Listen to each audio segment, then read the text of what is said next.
A girl in a blue dress walks down the hall as the vampires sing about the forbidden grimoire in her possession. The vampire king himself beckons she hands it over. This grimoire that no one has ever seen, yet holds the power to control the world. He then raises her through levitation and forces her to look up onto the light before being consumed in flames. We then see Ritsuka Tachibana preparing food for her mother, Maria, who's just woken up from sleep after a late night working. The mother and daughter lived in peace and had a loving relationship. Ritsuka offered to make dinner tonight as well, since her mother still had more work to do translating a British fantasy. Ritsuka then picks up their ringing house phone, and we learn it's her big brother, Lindo, who's currently in London. And after talking with him, their mother gives Ritsuka a very important charm to put in her locket before she heads out for school. Ritsuka really was a normal girl who sang of chatting with friends, eating cream puffs, and drinking tea. Since she's not a kid anymore, she knows glass slippers, castles, and princes were all just fairy tales. But somewhere in her heart, she still wondered if there would be a smiling prince waiting for her. At school, she was greeted by her best friend, Azuna. But before they could walk into class, another student alerted her of an urgent notice that read, Ritsuka Tachibana was to report to the third library immediately, written by Student Council President Rem Kaginuki. She wondered what she could possibly be getting summoned for. The students around began speaking in hushed whispers on how she might have broken the rules, while many girls were jealous, wanting to also be called by the Great Rem. Knocking on the door, she entered the vast library, which was also the main hub to the student council.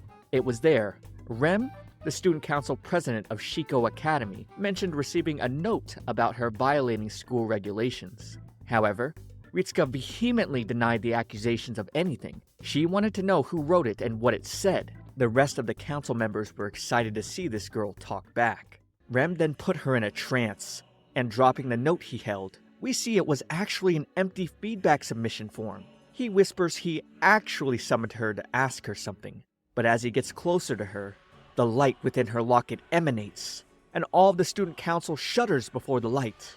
Recovering from her trance, unbeknownst to what had just happened, she firmly tells them she didn't break any rules, then takes her leave. Downstairs, Azuna arrived to check on her. Ritsuka was pissed, knowing she'd done nothing wrong, while everyone got googly-eyed around the Great Rem. She wasn't going to go to their summons anymore. She continued her normal day like she usually would, but seeing the damage done to her house, she would learn this day was not so normal. She felt shock and horror, seeing strange men in cloaks rummaging through her house. When the men left for another room, Ritsuka saw her mother on the ground and started trying to open the window. However, her mother shook her head no, urging her daughter to make an escape. Ritsuka stepped outside the gate to try to dial the police, but somehow her phone stopped working, so she ran out to the station instead. Coming back though, she was shocked to find the house completely untouched, and going to her living room window, all the furniture had been placed back neatly. The police examined the house, glad to have found no issues, and now making Ritsuka seem like a schizo. They presumed her mother to have just gone out and asked Ritsuka to only contact them in the case she doesn't come back. After the police leave, she tries calling her mother, but only reaches voicemail. She could only assume those strange men took her. She then decided to call her big brother Lindo next, and in response to the situation, he told her to go stay at Azuna's house until he comes home. He'd return as soon as possible, but didn't want Ritsuka to get captured by those men as well. Ritsuka re-enters the house to pack her things, taking one last look at the photo with her mother. She begins her walk to Azuna's, when suddenly the three men from earlier appear in front of her. She asks the men where her mother is, but is quickly subjugated, with one of them now asking her, "Where's the forbidden grimoire?" The man wondered why Ritsuka wasn't falling under his trance, quickly realizing it was due to her pendant. Car lights came their way, and before them was the student council president telling them to let go of her? The vampires started to attack Rem, but it was clear he had the upper hand. He was practically dancing around their assault, and making a single grip with his fist caused two of them to dissipate. Ritsuka thanked him for the help, but was completely shaken from the event. He just kneeled and stared at her, something she questioned, but he uttered it was nothing, only noting the fragrance that came off of her. On the ride in his limousine, Ritsuka told him about what had happened, and wanted to know why those vampires were asking her about some magic book she had no idea about. She knew a little bit about grimoires because her deceased grandfather studied ethnology. He knew a lot about folklore including European necromancy, magic, and vampires, and would always tell her about it. Inside Rem's luxurious mansion, he concludes all the events that have happened thus far are related to students who were devil worshippers, and claimed the note he received said she was one too. She denies being one though. He then offered to call the police for Ritsuka, since they'd most likely listen to someone from an upper-class family like his, and this made her light up with hope.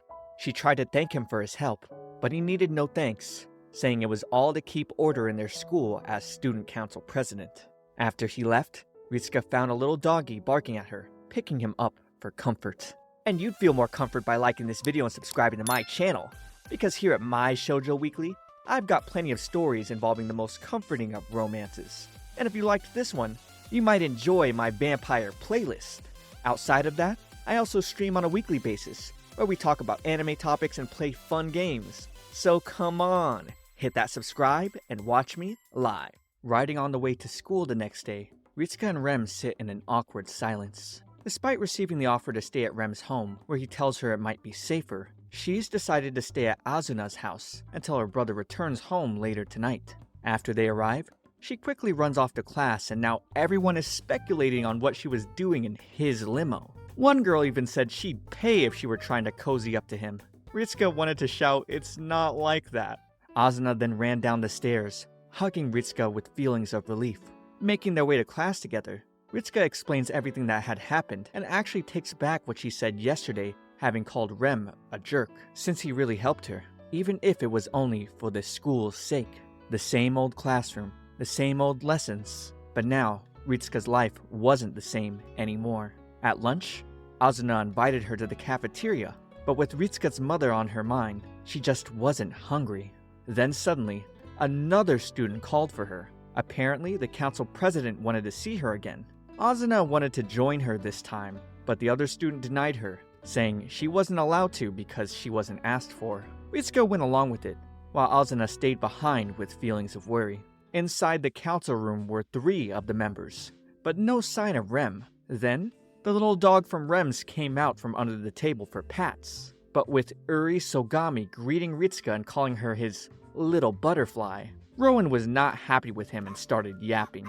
Urie then told her to dump Rem and come to him for help, giving the offer to make her heart pound like crazy. She got flustered and started denying him, so next to introduce himself was Shiki Natsumezaka. He seemed normal initially, but suddenly became sadistic, saying he'd shudder to think about the bad things that would happen to her. Mage Nanashiro pulled the creepy boy out of the way, then aggressively pulled Ritsuka forward, telling her to come to him for help.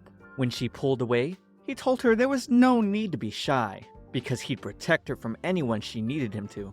But she wanted nothing from any of them.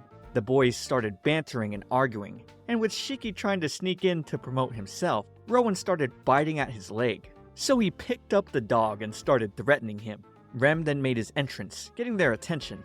He had just gotten off the phone with the police, and we learned they were able to capture the GPS data from Maria's phone for a moment. The signal was apparently in Nagano Prefecture, near Karuizawa.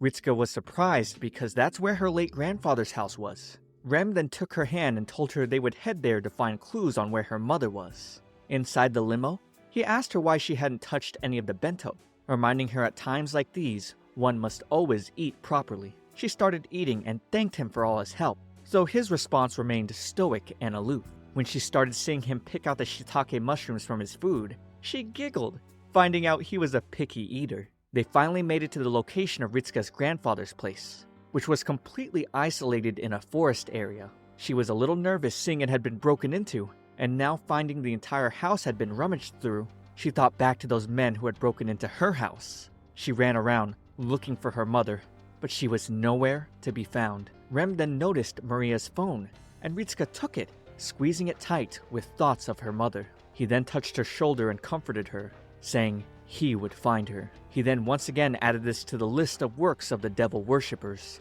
who had likely come in search of the forbidden grimoire. Ritsuka still had no idea what that was or if her grandfather had been in possession of it. She herself had only come here during holidays, where she had so much fun with her family. Rem then noticed photos of their family, with one woman who Ritsuka hadn't mentioned, which was her aunt, Marta, who passed away when she was still a baby. Taking their leave, Ritsuka couldn't open the door.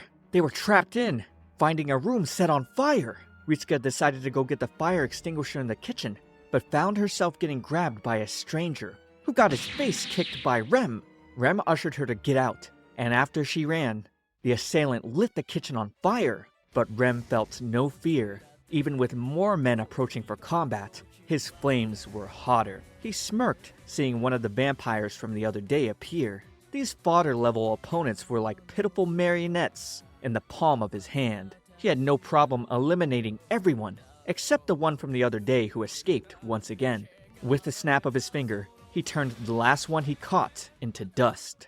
Outside, Ritsuka was worried for Rem, relieved to see him perfectly fine, and now crying into his chest. This surprised him, but he pulled away, and maintaining composure, he simply said he was okay. The two returned to his house, where upon Ritsuka waking up, she was happy to see her big brother. However, the two men were not happy to see each other.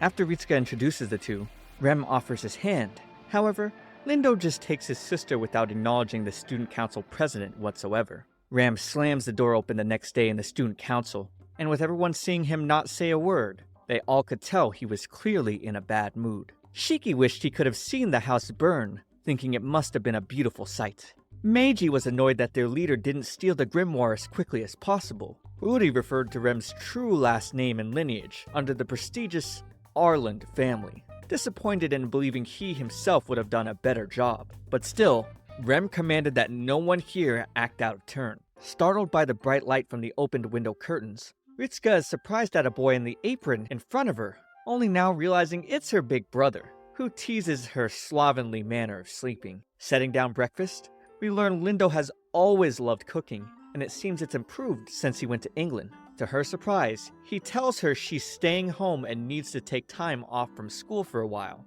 and also to stay away from Rem. He then sprinkles her with holy water and the rest of the house for protection. Over the phone, Ritsuka complains to Asuna about her brother being so domineering. However, Asuna's response is telling her it's best she do what he says for now. She then invites herself over after school so they can hang out and eat cream puffs. Lindo then enters to tell Ritsuka he's going to go do some research on where their mother might be. He wants Ritsuka to not leave the house, no matter what.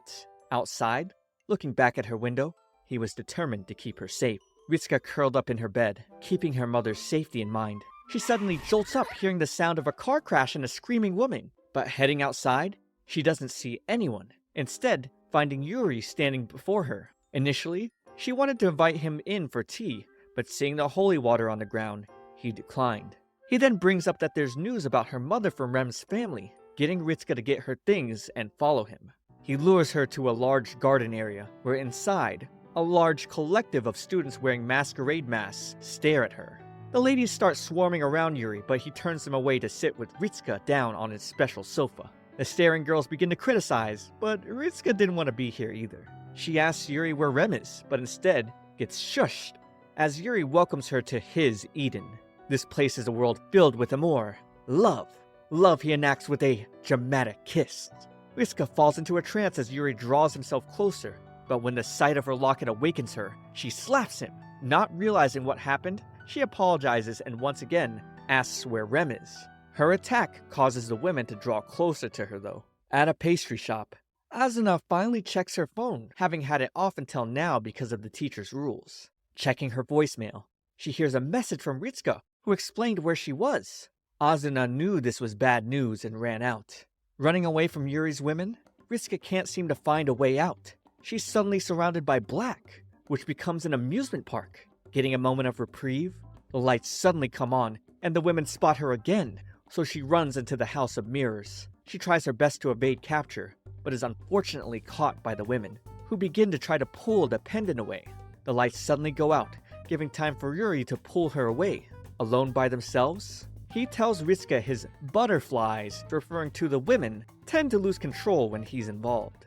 She then brings up how he's a liar, since Rem isn't here at all, but he tells her he's not the one lying, It's her brother that's keeping secrets from her. He explains Lindo is an exorcist who has been studying abroad at a special exorcist school. She thought there was no way until she remembered all the strange things Lindo had done. Urie began to shatter Ritsuka's sheltered world, adding there were secrets about her mom as well that her own brother kept from her. He then used his powers to put her in a trance again, and to him, her scent smelt sweeter than any rose. He asks her where the grimoire is, but this causes her pendant to flare up, so he commands her to take it off.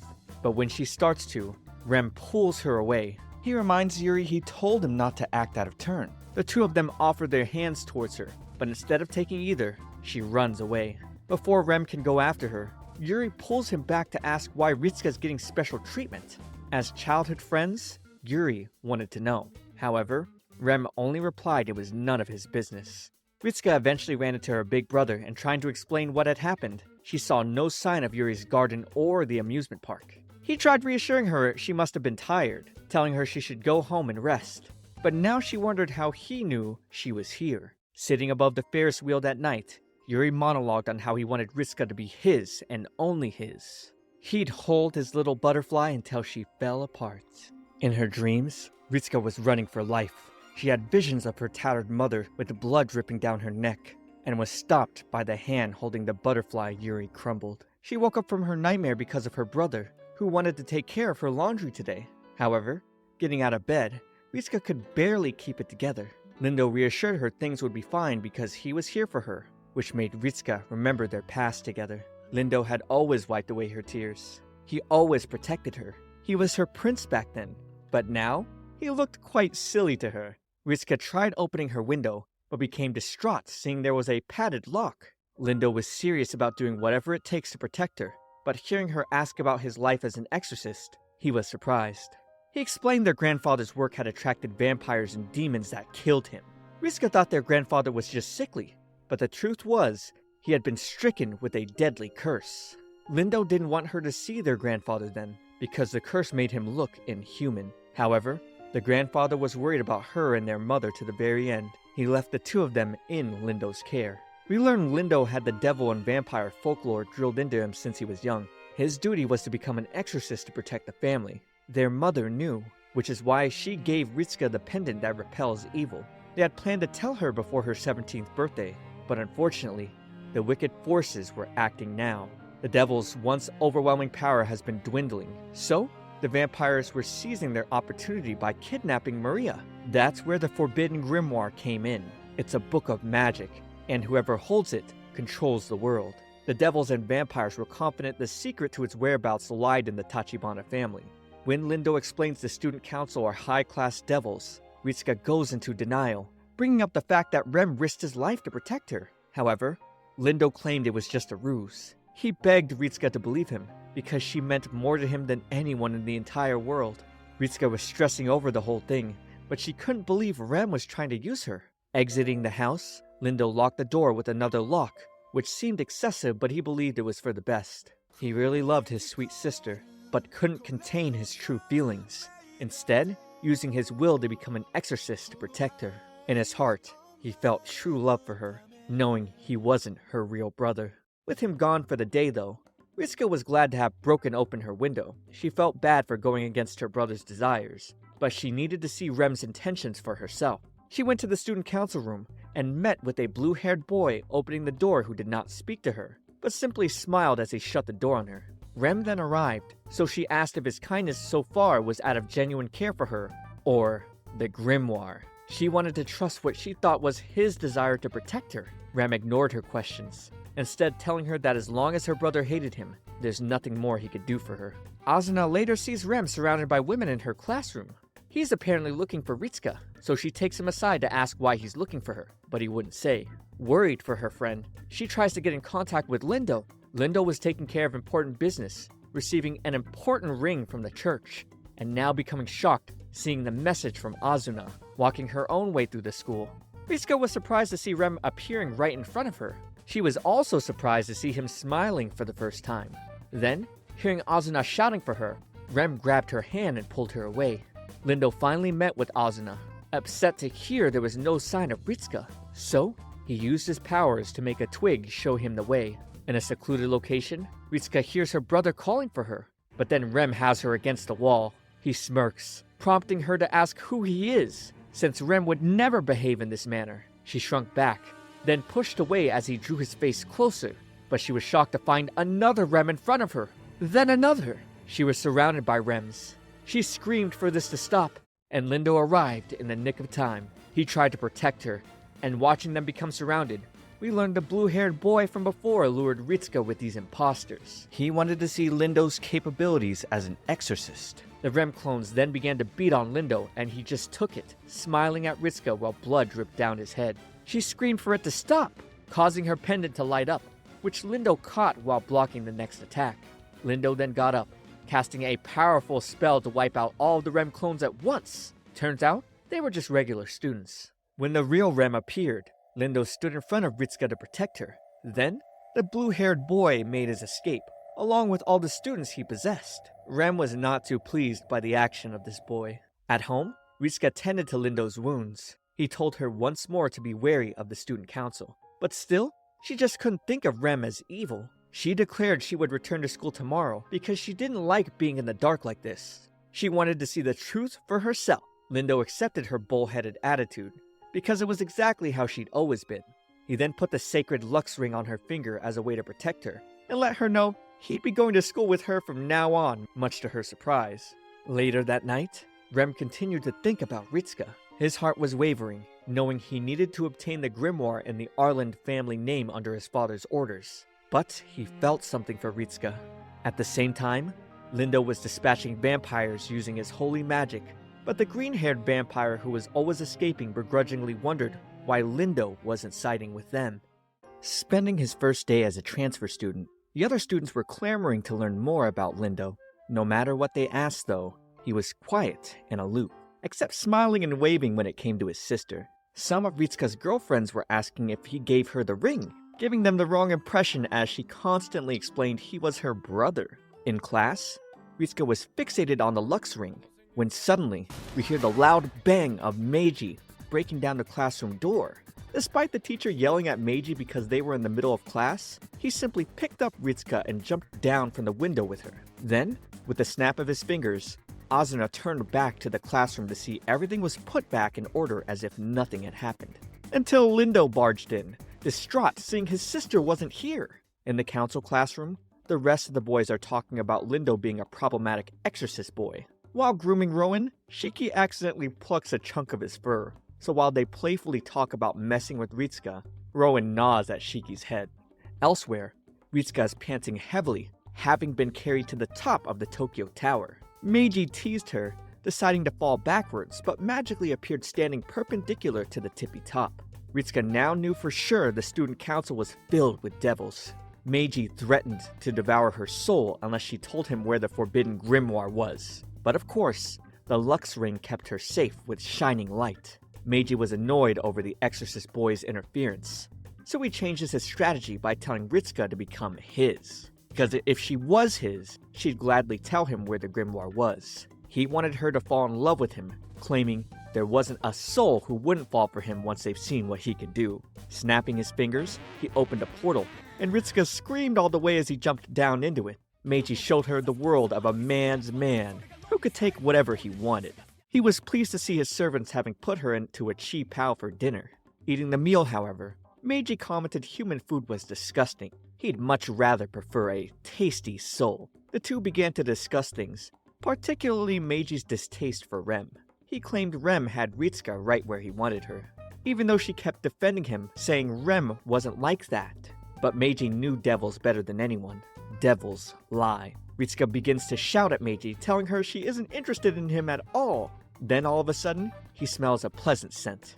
He gets up to sniff Ritsuka up close, remarking her amazing smell. So she pushes him off to run to the bathroom, where she re-steals her resolve to escape. She sneaks out from the back, her plan being to get to the police and call her brother. Well, unfortunately she runs into some thugs and has to back away. And Meiji appears behind her. The thugs threaten them, but a strong devil like Meiji has no problem taking them out.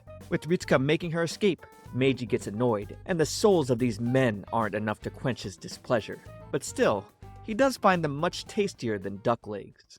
Ritsuka's run stops, because Rem is now by her side.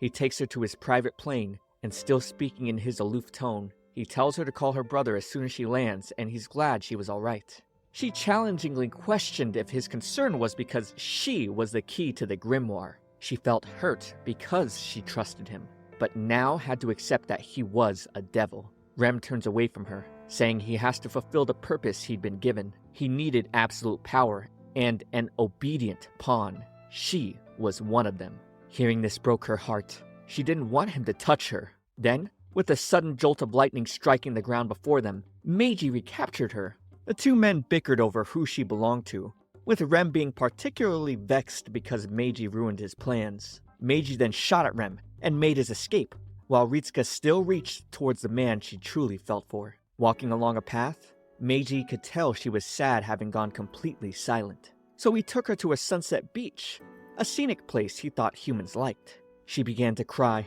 completely depressed over Rem. Meiji then wiped her tears, and tasting it, he uttered it was sweet. They then looked face to face, making the devil so flustered he accidentally dropped her into the water.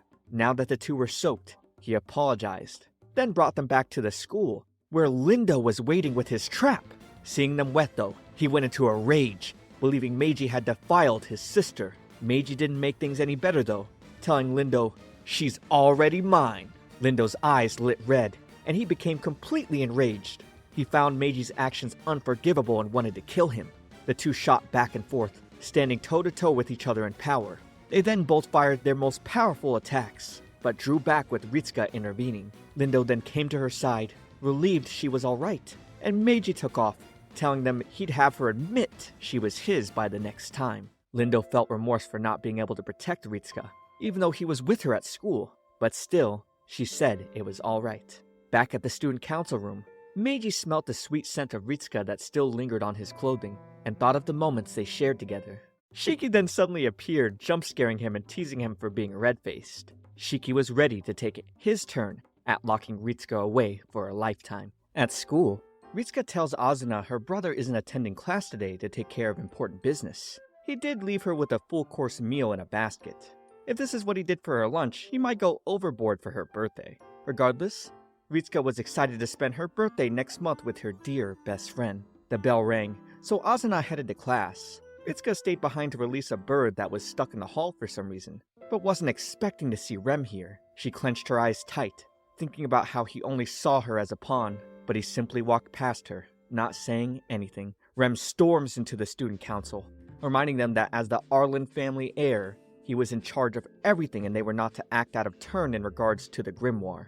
Urie was fine with this, but pointed out Rem's zero progress and zero results. Meiji added the irritating-ass vampires wanted in on it as well.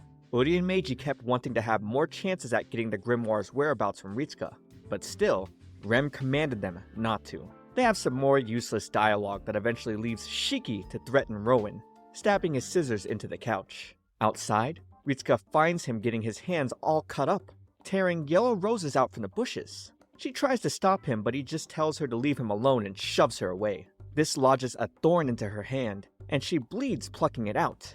After the two clean their hands off, he has her hand over her handkerchief, and then begins talking about how the pain of the thorns would always let him remember her. Despite not wanting to be around him, she was still worried for his safety. Her care caused him to stuff the handkerchief into her pocket so he could hold her close. He loved her smell. He claimed his associates were so mean to him, but she was so kind. They made fun of him because he was an angel, fallen, and cast out of heaven. He felt she and him were the same, always looking for answers. He questioned where he should go, what he should do, and who he should be. He eventually leads both Ritsuka and Asuna to where he thinks Ritsuka's mom should be. Asuna was pretty sure this guy was lying, but Ritsuka didn't care. Even if he was, she wanted to see it for herself? Guys, I'm losing my mind. Ritsuka is brain dead. They then suddenly arrived at a museum within the school. Ritsuka tried to follow him as he walked into another room, but then found there were endless doors of rooms for her to look through, with him nowhere to be found. She could hear his voice though, telling her this place was a maze of memories, the Museum of Truth. She was drawn to a particular painting that captured a familiar room to her. It was her grandfather's study, but outside the window was her Aunt Marta kissing a man. Outside the door, she heard her mother wishing her a happy birthday, but opening it, she saw nothing but darkness. She peered into her room, finding little Lindo besides Marta. The lights went out, and in another room, she heard her grandfather teaching Lindo to never trust a devil, and to always keep the grimoire safe for the Tachibana family. Then finally, a room where an unknown shadowy boy beckoned her. Leaving the painting, she was shaken, as she had no idea who that was from her memories. Shiki then appeared behind to hold her, saying perhaps she had seen that scene at some point. He spoke in whispers, attempting to calm her and ascertain what she had seen. He did not show her those things, as they were from her memories. She ran away from him out into the hall, shouting she wanted to return home, so he broke into a song about an eternal lullaby where he'd sedate her forever. Finding herself into his arms once more, she broke away, but to this, he commanded her, "Be mine, and only mine," forcing her body to freeze up. He then grabbed at her neck, saying they'd be together forever in death. However, he was pushed away by the holy water being thrown by Azuna. She then attacked him using sacred magic, casting a holy flame on him, only to find out it had no real effect, because Shiki had angel blood running through his veins. No exorcist would ever be able to defeat him. Azuna became nervous, knowing now her cover was blown. Ritsuka then questioned if they were only best friends because of the grimoire. Azuna then brought up that if the grimoire was stolen, terrible things would happen like Lindo said, which broke Ritsuka's heart further, since her brother knew Azuna was an exorcist.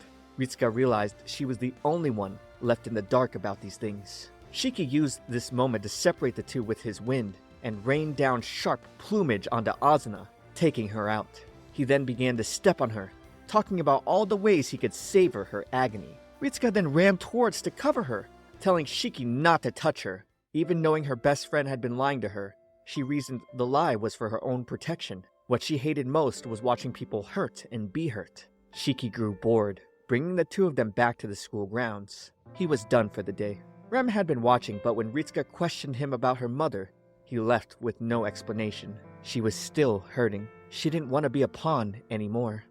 In a private, space-like meeting room, Rem is being reprimanded by his father for failing thus far at retrieving the grimoire. He's being threatened with a death grip, as he's told he will die for his incompetence if he doesn't obtain the book soon. At times like these, Urie was glad not to be the heir of the Arlen family. Shiki reveled in the idea of Rem's princely face being contorted, but both Meiji and Urie scolded him for being dramatic. The two bantered a little over who owned Ritsuka, giving time for Shiki to get ahead of them. So, they chased after. Unbeknownst to them, little Rowan was getting to work on his end. Watching them leave, then seeing his master lying down on the couch after his beating, it was Rowan's time to shine. While shopping together, Azuna reminded Ritsuka she promised not to go off on her own anymore.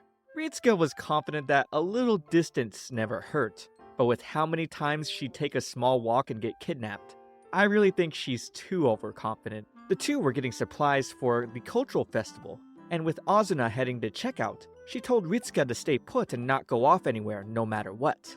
But now seeing Rowan panting near the Pomeranian plushies and walking away, she felt like she had to go after the doggy. She follows Rowan to a park outside, where she pulls him out from a bush. Sitting on a park bench together, he was just as happy to see her. After giving her a few licks though, he transforms into the blue-haired boy from before, confirming he is indeed Rowan, the dog.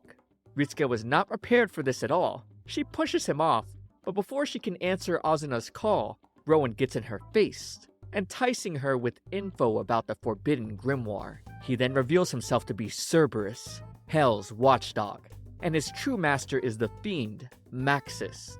Rowan then opens a portal, telling her to come for the truth, but he would not force her. So, she then makes up an excuse to tell Azuna to follow him. On Azuna's end, she hears a piercing sound and it's Shiki, descending and hiding behind her for cover. He was running from Meiji and Urie, who both displayed a little bit of their might.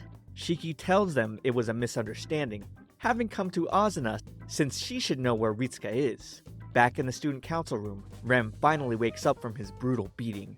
Seeing the curtain that had been opened by Rowan, he decides to take a look. Inside the room Rowan took Ritsuka, he tells her that whoever possesses the grimoire can control the world. He then flashes and appears behind her, smelling a sweet scent off of her body.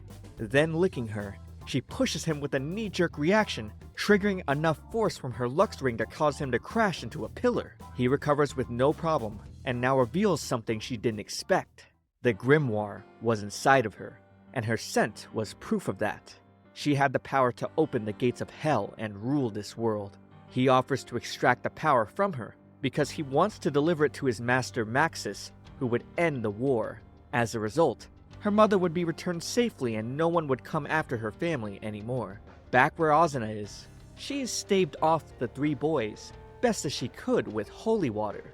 Lindo then came to the rescue, so the boys had to make an escape. Unfortunately, they both find out Ritsuka is nowhere to be found. Rem makes it to overhear Rowan and Ritsuka's conversation. Rowan explains the Grimoire will activate on her 17th birthday and last until the night of the full moon. Ritsuka now realizes that's why her family held off telling her. Touching her forehead, Rowan read her mind, now knowing her family had known about the Grimoire without telling her. She became frustrated, trying to defend their lies. But to that, Rowan presented a place she could sleep until her 17th birthday. The room would keep her perfectly safe, with no one being able to interact with her. He just needed her to remove her ring. As she tries to take it off, Rem stops her and tells her not to go. Rowan taunts Rem enough to piss him off, so Rem fires an attack that completely misses. And now Ritsuka has become Rowan's hostage.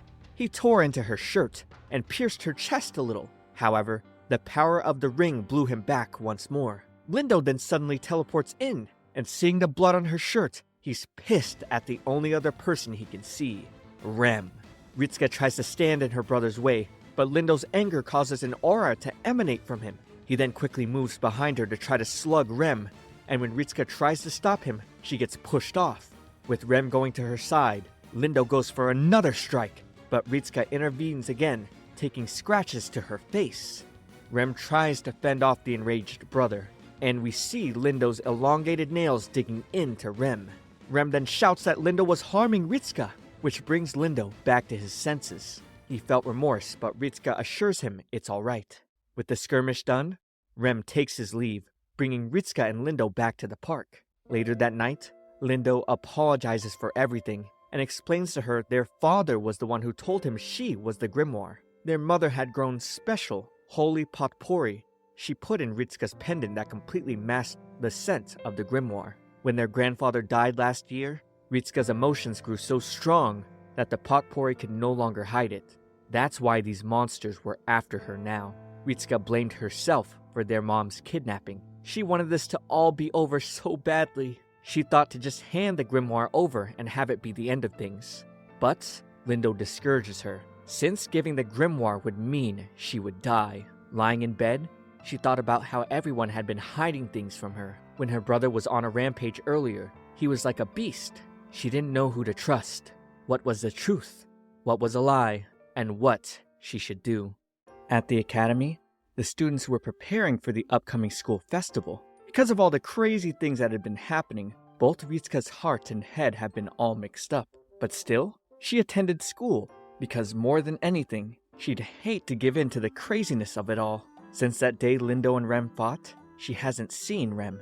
At home, Lindo casts a protection spell on Ritsuka to keep her safe from potential outsiders coming in during the festival. Looking at her with much concern, he was glad her scratches were gone. On their way to school, both Lindo and Azuna were keeping a close eye on Ritsuka, explaining they would be with her at all times. Ritsuka felt they were being a little overbearing, but understood this was only until after her 17th birthday would come to pass. Arriving at the festival, she marveled over the fun festivities. In the student council room, Shiki was searching for Rowan, thinking something felt missing without the dog's high-pitched yapping. But Rem explains since he betrayed them, he wouldn't be here anymore. The 3 boys just learned Rowan was still serving the fallen king, Maxis, who Rem's father defeated and sealed. It made sense that Rowan was trying to use the Grimoire to bring his master back into prominence. The 3 boys are then next shocked to find out from Rem that the Grimoire was never in the Tachibana house to begin with. He claimed the book was in Vienna, and that his men were there at this very moment, sent to retrieve it. Downstairs, the boys argued about whether or not they should swear fealty to the Arland family. That way, they could at least remain in some seat of power under Rem's father. However, They were still wary of Rem potentially lying to them about the book's whereabouts. While the two girls worked the pancake booth, Ritsuka was at a loss, seeing her brother creepily watching her in between a crevice of the two booths in front of her. Then, when Asuna steps away to tell him to stop, another student tells Ritsuka someone's here to see her.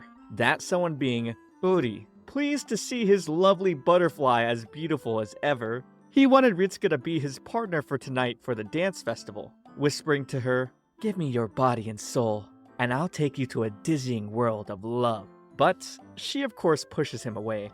He's somewhat taken aback, and apologized to her since now he believed she had no idea about the grimoire. Meiji then butts in, delivering the news of the grimoire being in Vienna, exactly what Rem told them. Even though dances weren't his thing, he was willing to be Ritsuka's dance partner tonight. And when she pushes him off next, the two boys get into a scuffle and butt heads. That gave time for Shiki to sneak in, who also wanted to be her partner for the dance, telling her they should fall together and dance in a rondo of immorality and perversion. However, he suddenly pulls back, noticing her fragrance wasn't coming through as much today. They all began sniffing her together, trying to confirm if something was different. Then suddenly, Asuna appears, telling the three to back off. Lindo enters next, but before a fight ensues, the female classmates storm as a mob and take away their beloved student council boys one after another. With them gone, all Ritsuka could think about was why Rem lied to his fellow council members. Was it to protect her? We move to the festival dance, where the staff is serving different drinks to crown a king and queen. Each glass has a chance of containing a crown, and the crown winners are supposed to dance in the middle of everyone, despite the odds being against her. Ritsuka, of course, gets the crown in her drink, since she's the main character. The three council boys drink rapidly in response to this, but no luck for them. Rem then arrives, causing the girls to scream, but I feel a bit distracted by those shoulder pads.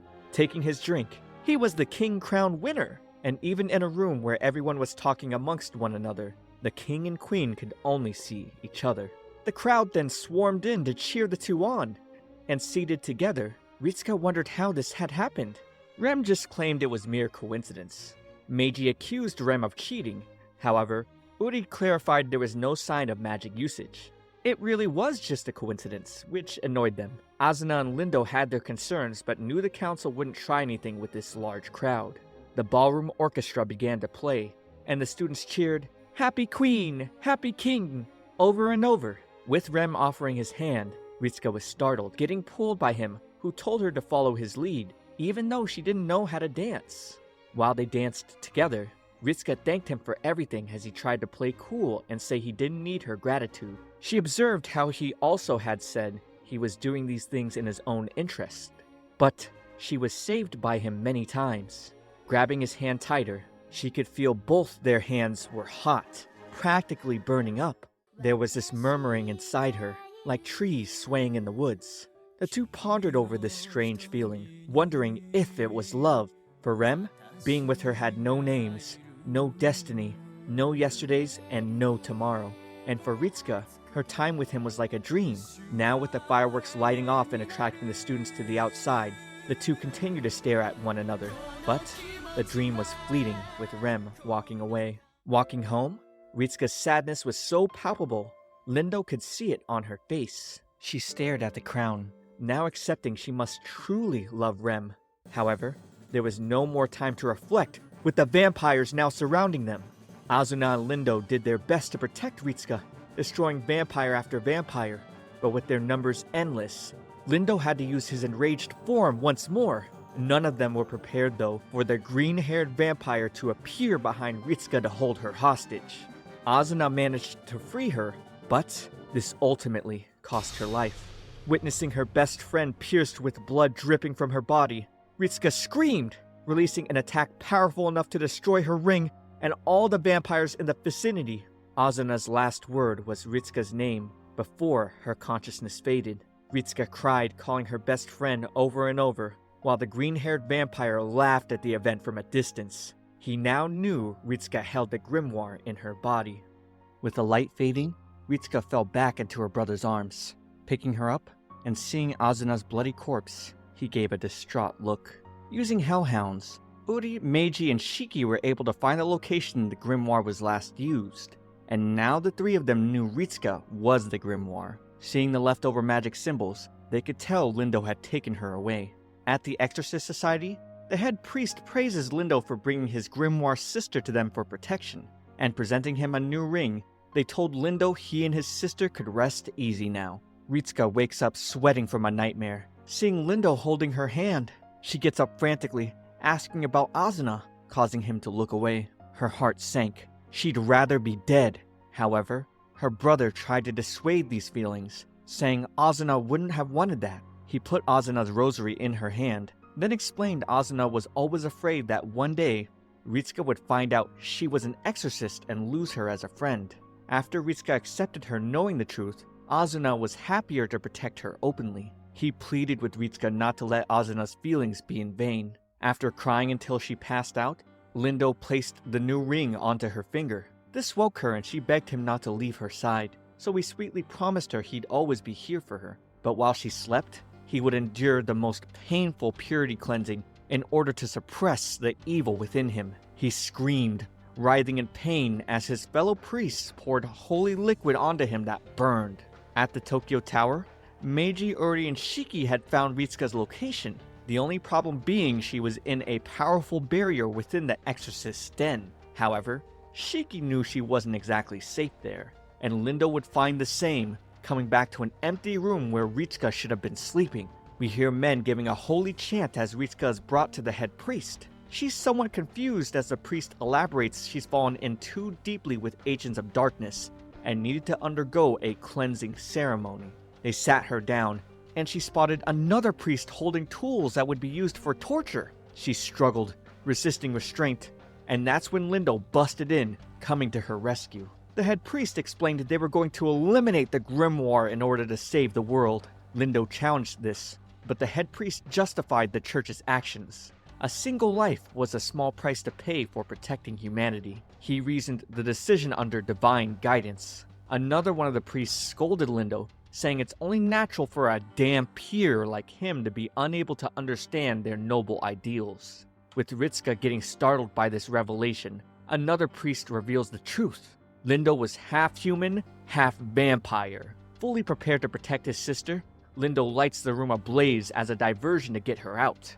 The exorcists chase after them outside of the building, but are met with the 3 student council boys, who still argued about who Ritsuka belonged to. The siblings eventually reached a secluded shrine, where inside, Lindo admits his father was a vampire. Ritsuka wonders if she might be a Dhampir as well, but that's when Lindo reveals they aren't actually siblings. In his youth, after his father left them, Lindo went to see his mother Marta, only for her to reject him, claiming her darling Lindo was eaten by a monster. She couldn't even recognize her own son anymore, grieving over her love leaving her. The day they buried his mother, Maria told him to be a real big brother for Ritsuka moving forward. Even after losing his real mother, Lindo wasn't alone afterwards. He had their grandfather, a new mother, and Ritsuka. Spending time together as children, he'd often have his vampire instincts trigger from the sight of blood, but he'd always find an excuse to hide what he was. Regardless, Ritsuka was there for him, always consoling with love and warmth. Their grandfather would make him undergo training so that he could control the evil blood within him. Being locked in a room, he'd cry to himself, and then Ritsuka would come to console him once more. Seeing her, he gained strength, promising to get strong so he could always protect her. Now, he finally had his chance to apologize for all the things he'd been keeping from her, but she understood it was all out of love. Even though he was a Dhampir, even though they were cousins, he'd always be her precious family. Now things were becoming messy though. He admitted her smile is what saved him. He didn't love her as a brother, saying at this moment he had feelings for her and loved her more than anything else. She was caught off guard as he pulled his face in close to hers, but suddenly Rem interrupts them. They all step outside so the two can duel for the right to remain by Ritsuka. Lindo was fighting to preserve Ritsuka, and he didn't care if they were the only 2 people left in this world. While Rem was fighting against his destiny as the heir of the Arlen family, the 2 fought for the woman they loved.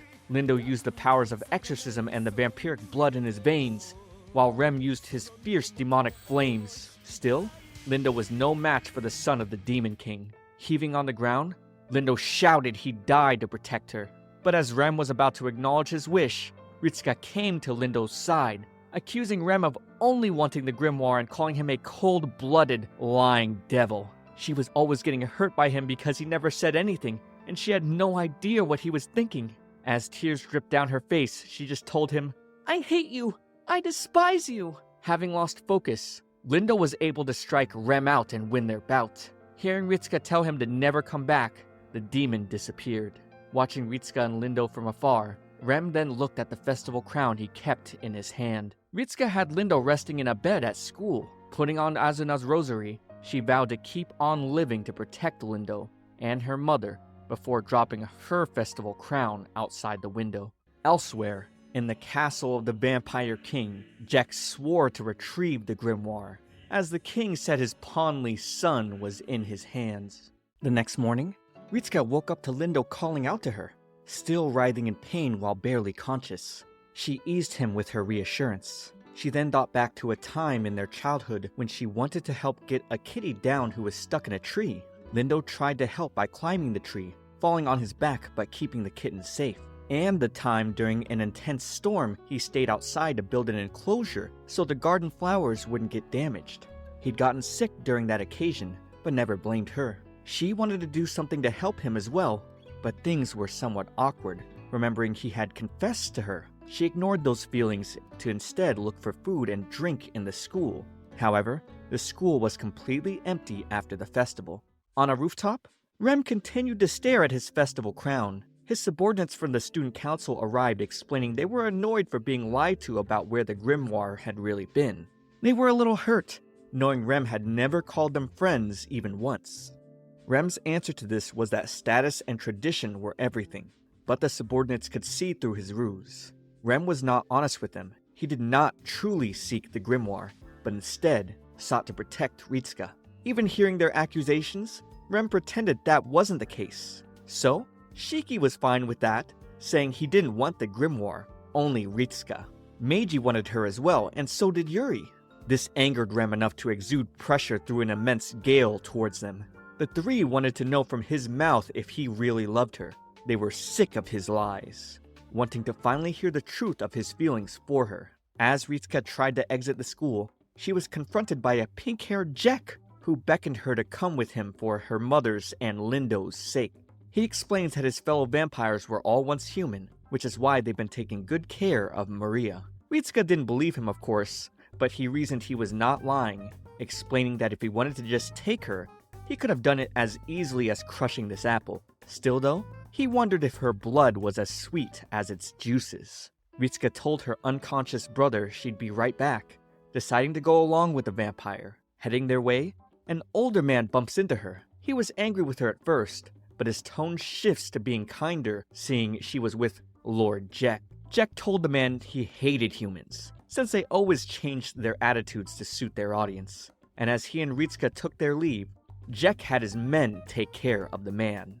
As the two continued, Jack reiterates Ritsuka's mother is perfectly fine because, unlike devils, vampires detested lies and base acts. He took her to where Maria rested, and even though Ritsuka was concerned about seeing the bite marks on her mother's neck, he explained that a few feedings wouldn't turn her into a vampire. The two sat down for tea, where Jack told Ritsuka a fairy tale. Once upon a time, there was a professor who meant to gather the answers to all the world's mysteries. What this professor wanted to know about most was the forbidden grimoire, and the devils found out. Once the professor had the grimoire and its mysteries, one devil, intent on tricking him, put on human form and grew close to him. The professor had a daughter who was both beautiful and wise. The devil king wanted her as well, and took her. From their union, a child was born. The first human born of royal devil blood in 615 years, who held the power of the grimoire within her. The Devil King was overjoyed knowing he could rule the demon realm, heaven, and earth with his daughter. The king's name was Maxis, his wife, Maria, and their daughter, Ritsuka. Hearing her mother call her name, Ritsuka ran to her. The mother apologized for all the shackles she had placed on her daughter, knowing Ritsuka held superhuman powers within her body. Ritsuka felt glad finally knowing the truth now though. All this time, she thought she was just a normal girl, yet all these strange things kept happening around her. People kept getting hurt, and she wondered why she had to go through all of it. Finally knowing it's because she was the Devil King's daughter, she accepted there was something weird about her. Jack offered a way to save Ritsuka from her fate, through the Vampire King, Lord Nesta. He claimed Lord Nesta could remove the Grimoire powers from her, and from then on, the vampires would rule the demon realm. Feeling there was no other choice, she followed Jack. Taking a small boat to where the king was, the castle sat under the glow of a red moon. And back at the school, Rowan found the crown that Ritsuka had thrown away. Leaving the small boat, Ritsuka scrapes her knee, and the blood dripping triggers the vampire's instincts. Jack then scolds his fellow men, bringing them back to their senses. At the entrance, they use a reflection in order to help them spot any potential intruders. This made Ritsuka remember a time when Lindo had played a prank on her. Because he also didn't have one, she steeled her resolve, accepting her choice to enter the den of the Vampire King. Inside, the candles lit, and we see King Nesta greeting Ritsuka with his chain of thralls. When seeing her scraped knee, he asked which of his subordinates caused it to happen. Ritsuka tried explaining she had done it to herself. However, this would not stop the king from killing one of his subordinates who tried to run. Then, with a fierce look, he pulls Ritsuka towards him, and touching her face, he compares her looks to Marta, her aunt. He believed Maria to be like the sun. She gave warmth to everything and was beloved by everyone.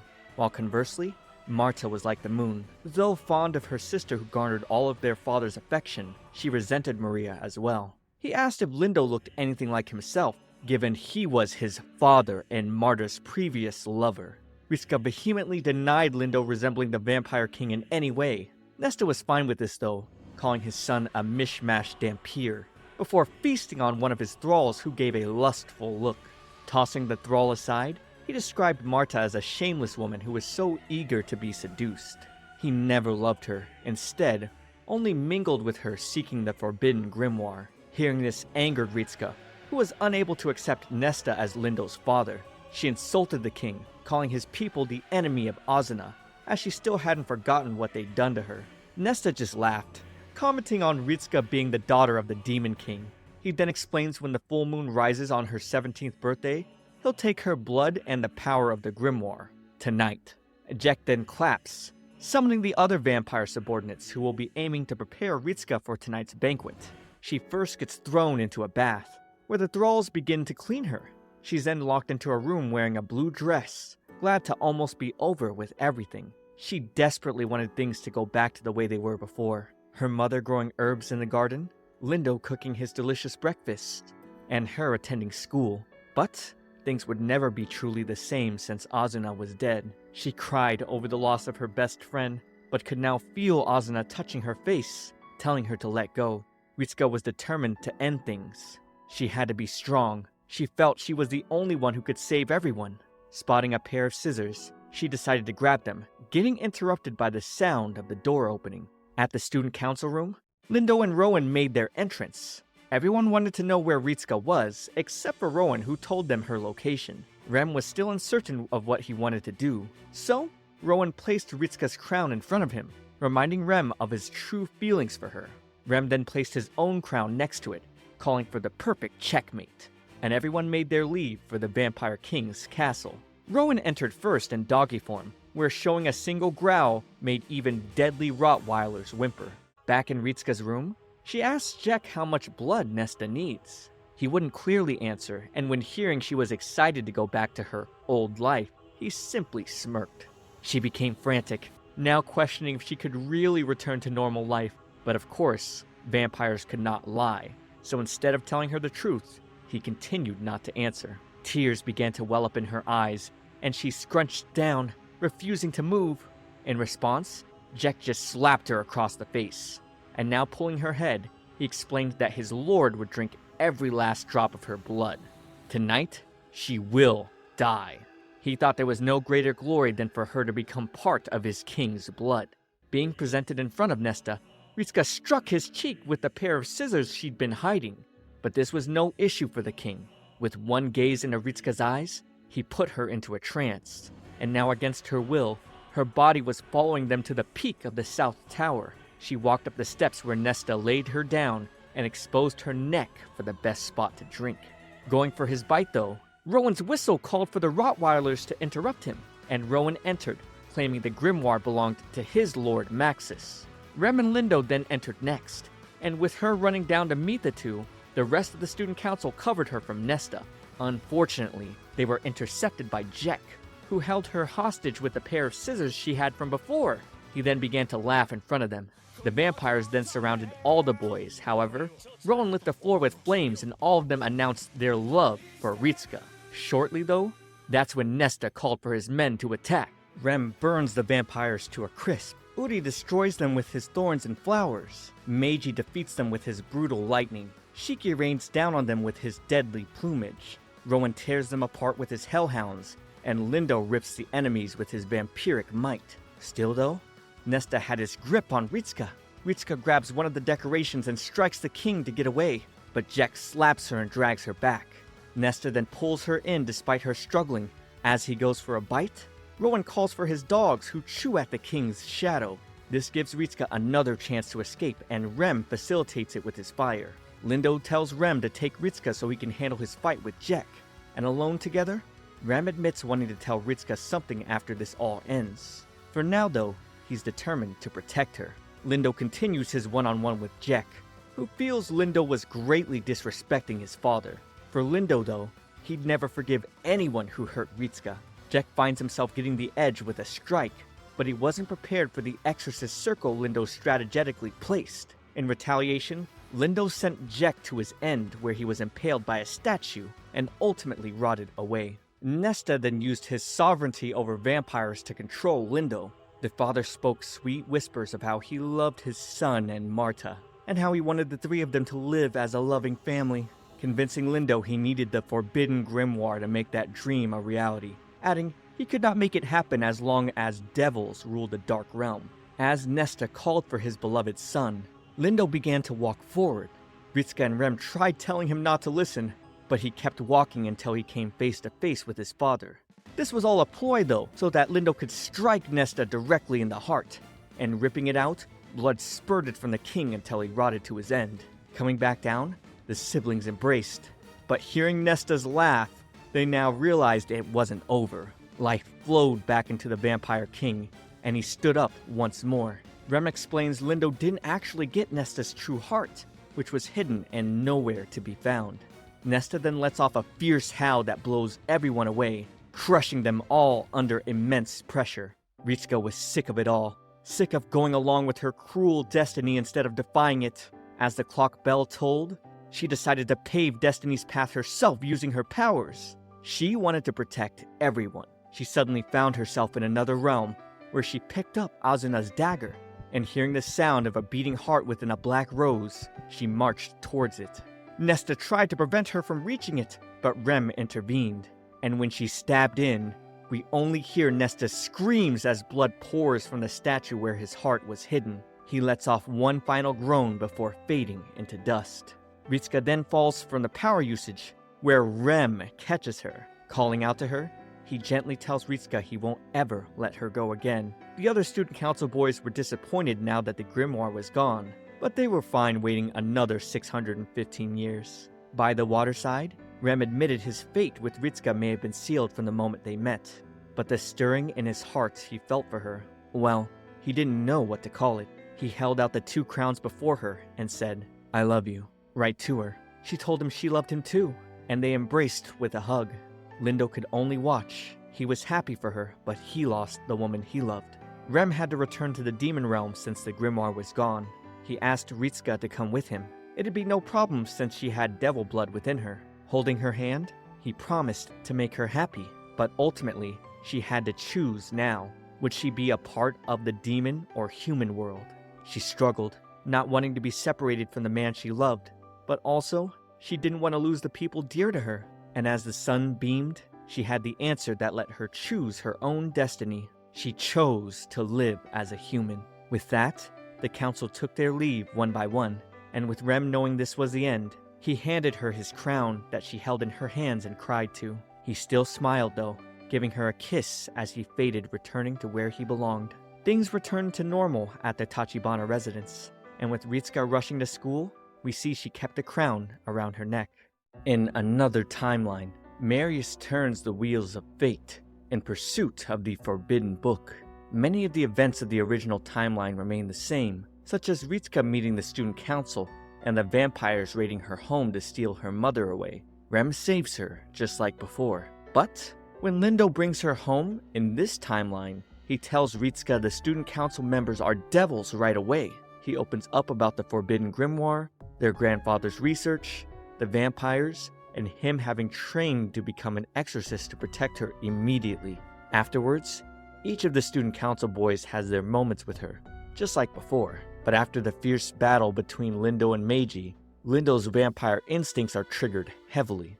Ritsuka wakes up to him purifying himself in their yard. Seeing how much pain he was putting himself through, she slapped the chalice he was using away, and it was there he grabbed onto her, expressing his strongest desires to protect her. But he was also afraid he'd lose control. Everything from this point continues as normal, including the death of Azuna Kazuha, Ritsuka's best friend. But what changes from here is when Lindo recovers from the fight against the vampires. He admits to Ritsuka they aren't really siblings right away, and that he's half human, half vampire, being the son of Marta and King Nesta. Things continue and Jack gets his own musical number this time when he takes Ritsuka away. The fight against the Vampire King and his men ensues just like it did in the original timeline, where Ritsuka finishes Nesta off by stabbing his heart within the statue. But the one to catch her when she falls is not Rem, but Lindo instead. And in the end, he confesses his love for her. Both he and Rem confess their love for Ritsuka, holding their hands out for her to choose. She's stuck once again, choosing between the demon and human realm, but ultimately takes Lindo's hand. And with everyone leaving, Rem admits he'll still love her, even from afar. Now though, her love for Lindo could truly bloom, a love that stemmed from their youth as they kissed to the sunrise. They could return home peacefully to their new lives together. Behind the scenes, Marius was annoyed the timeline did not lead to the fruition of him being able to take the grimoire once again. So, he'd continue his search for one that would. Alright, well, that was an okay ending to the series. The thing I hated the most about this show was how Ritsuka willingly went along with everything, getting Azuna killed and constantly making everyone have to chase after and save her. And in the end, we only get a real kiss between her and Lindo. This was not my preferred ending, but it's all we've got for now. Subscribe for more content. Also, watch this next video. It's me, ComfyTea. I'll see you all in the next one.